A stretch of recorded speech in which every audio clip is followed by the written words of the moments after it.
Questions still to be answered after Jhone Ebert's selection as the next superintendent of the Clark County School District. So we still don't know when Ebert will begin her new role, and we don't know how much the cash-strapped district will pay her. But we do know she inherits some serious challenges, and she claims she has a plan to handle them. We're in the bottom 5 as far as the amount of time that we have in our classrooms. And that's the least of Jhone Ebert's concerns. She inherits a district that is short on funds and long on conflict and controversy. Her predecessor, Jesus Jara, saw low proficiency rates and test scores.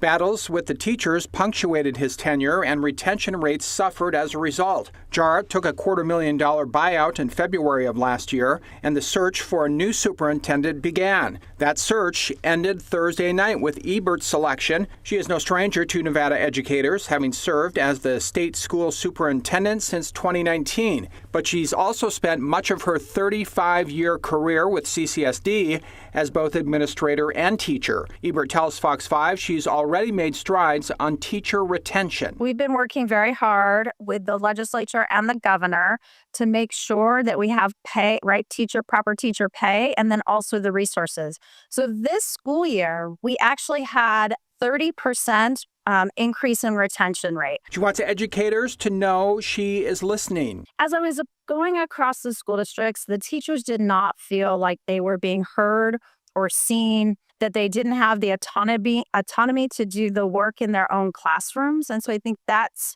really going to be key in making sure that we're removing all of the barriers. And she wants students and teachers to know she's concerned about their safety. I think leaning in, and that's where you all are going to be very important in making sure that we understand that there is no tolerance for weapons on campus. If you hear something, say something. It's not just one solution that's going to solve this problem. Ebert says she hopes by engaging with the community, she can empower them to work with her to solve district-wide problems like security and test scores. A majority of the district's elementary and middle school students still test below proficiency for reading and math. Ebert says they need to play catch-up by spending more time learning. When we go to compare, test scores and performance and all those other things, we're putting ourselves up against, in some instances, children that have 5, 6, 7 more days worth of instruction than we do in Nevada. She proposes extending both the school day and the school year to give students and staff the time to learn in and out of the classroom. Not only in our mathematics and our science and our English language arts, but also those other components of learning that are important. During the public comment, you heard people talking about fine and performing arts. Ebert has released her first 100-day plan for assuming leadership of the district.